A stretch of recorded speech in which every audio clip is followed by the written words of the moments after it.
Welcome back to Week in Prime. I'm Robinson Okenye. Now, President William Ruto is once again talking tough on corruption, promising action and warning that those involved will face consequences. But here is the uncomfortable truth. For many Kenyans, these promises are starting to sound familiar. Too familiar, because the question today is no longer about the strength of the words, but the weight of the action behind them. Our reporter Herman Kamariki breaks it down in this week's edition of Face the Facts.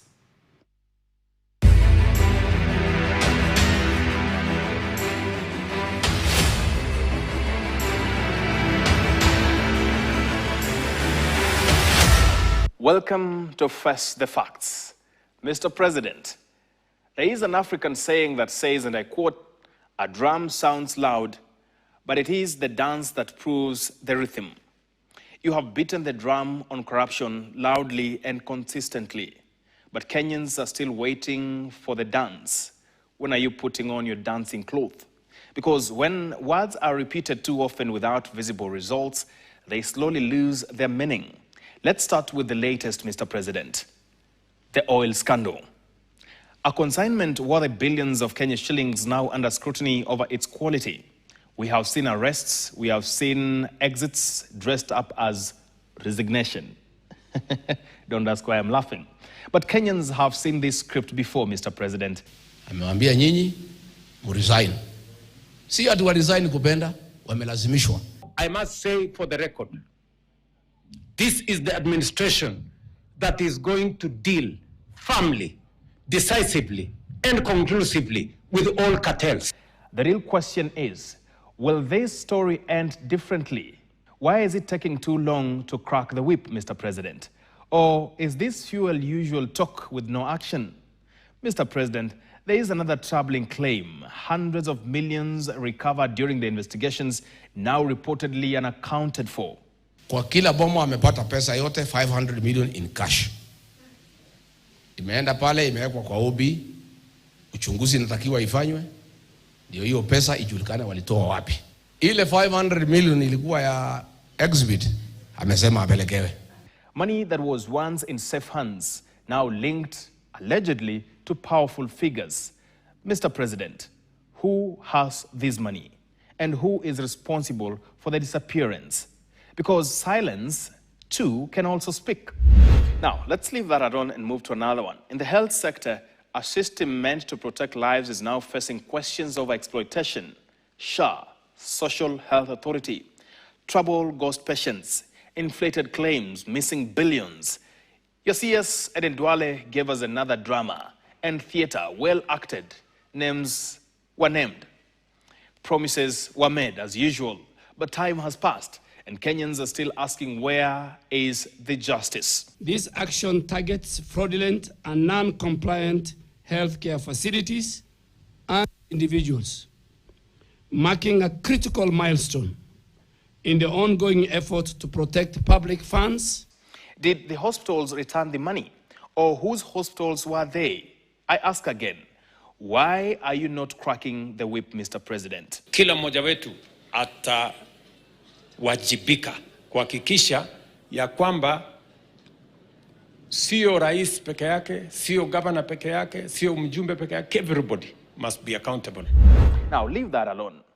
Move with me to agriculture, where farmers, the backbone of this nation, were handed fake fertilizer. At a time when the country could least afford failure, assurances were made. You said, watakabiliwa. Kuna kampuni moja iko na kasoro kidogo, lakini tunarekebisha kwa sababu hatutaki mtu achukue nafasi ya kuharibu hii kazi nzuri wakulima wanafanya. But seasons have changed, Mr. President, and so far, no action. Ebu niulize, who are the people who benefited? In the sugar sector, Mr. President, you vowed to dismantle cartels completely.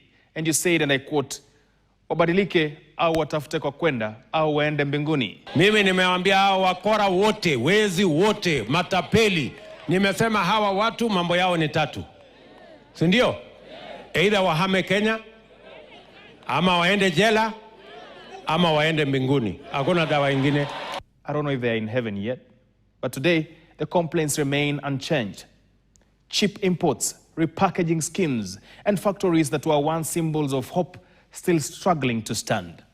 Mr. President, forgive me for asking again, why have you not cracked the whip on the beneficiaries? And at KEMSA, it's a cycle that refuses to break. Officials linked to questionable deals step aside, only to quietly resurface elsewhere in government. Mr. President, my previous question remains, why? Any person implicated in the loss of public funds, whether in the national or devolved government, must encounter the punitive consequences of their action in full. You know, Mr. President, when you connect all these dots, a pattern begins to form. A scandal erupts. The public reacts. You step forward, firm, commanding, reassuring. Yes, and sometimes at the altar, you say it. For a moment, a visitor or one who doesn't know you very well believes this time it will be different and people will pay. Then the noise fades, Mr. President, the dust settles and the systems resets, waiting for the next scandal. But leadership is not measured by promises made in the heat of the moment, Mr. President. The question remains, why have you not cracked the whip? Vile askofu aliwaambia wale walevi waokoke ama wahame. Hata mimi nawaambia wafisadi wabadilike ama wahame Kenya. It is measured by the decisions taken when the spotlight is gone. That's leadership. Mr. President, the fight against corruption in this country is not a speech. It is a trail of consequences. It is cases concluded, money recovered, and those responsible held to account. You know, I want to stop there and send my greetings to my brothers and sisters in Tondonyang, Turkana County. And as the saying goes, whoever hides a thief is just a bigger thief. My name is Haman Kamariki.